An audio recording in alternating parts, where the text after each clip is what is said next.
Olá! Hoje a gente vai mergulhar numa história. A história de um mar lendário, bem no coração do Brasil que está desaparecendo.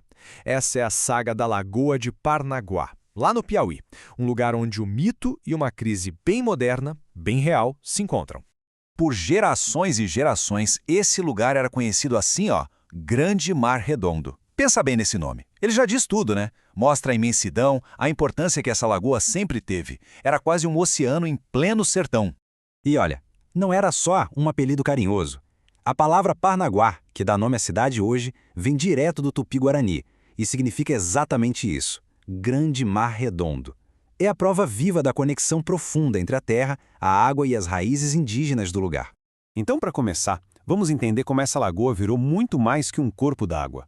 Como ela se tornou esse marco cultural, quase uma entidade lendária. E só para a gente ter uma dimensão do que estamos falando, no seu auge, a lagoa media, olha só, 12 quilômetros de uma ponta à outra. 12 quilômetros. Era um verdadeiro mar de água doce ali no coração do sertão piauiense. Dá para imaginar? E claro que uma imensidão dessas ia alimentar a imaginação. A lagoa virou cenário de lendas famosíssimas, como a do Barba Ruiva, um ser encantado que dizem morava nas profundezas. E tem também a história indígena de Miridã, que conta que a lagoa nasceu das lágrimas de uma mãe. Histórias que mostram que por ali, água e meto são a mesma coisa. Só que essa importância toda não era só lenda não. A lagoa era, de fato, o coração da região. Era a linha vital que construiu e sustentou toda a comunidade em volta dela. A história da cidade e da lagoa são uma só, sabe?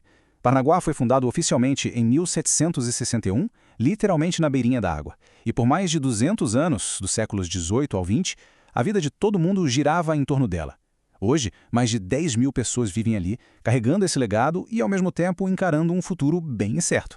Mas qual era o papel dela na prática? Bom, a lagoa era a espinha dorsal de tudo. Servia de estrada para levar e trazer gente e mercadoria. Era fonte de comida, com a pesca, e ainda sustentava a pecuária da época colonial. Era, sem exagero, o pilar de toda a região. A realidade por séculos foi essa. A vida inteira da comunidade orbitava a lagoa. Era o centro econômico, social, cultural, tudo. Um mundo que, infelizmente, hoje está ameaçado.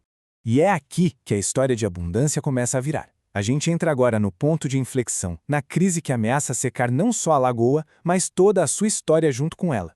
Porque aquela imagem de fartura, de vida pulsando, ela deu lugar a uma realidade completamente diferente. O que se vê hoje nas margens da lagoa é um aviso bem sério. O Grande Mar Redondo, nos períodos de seca mais forte, vira isso aí, um deserto de terra rachada. A água que deu nome e vida ao lugar simplesmente vai embora, some. E o que fica é um silêncio desolador. Tá, mas como é que se chega nesse ponto? É basicamente uma reação em cadeia. Primeiro, o desmatamento nas margens do rio Paraim, que é quem alimenta a lagoa. Sem a proteção da mata, a chuva e o vento levam terra, areia, tudo para dentro do leito. E isso nos leva ao segundo passo, o assoreamento. A lagoa vai ficando entupida de sedimento. O resultado final, ela perde profundidade e, com isso, perde a capacidade de guardar água. E as consequências dessa crise, nossa, vão muito além da paisagem seca. O que está em risco aqui é um legado inteiro. É muito mais do que só a água que se foi. Então, o que é que se perde de verdade? A gente perde a biodiversidade. Os peixes, as aves que dependiam da lagoa, somem.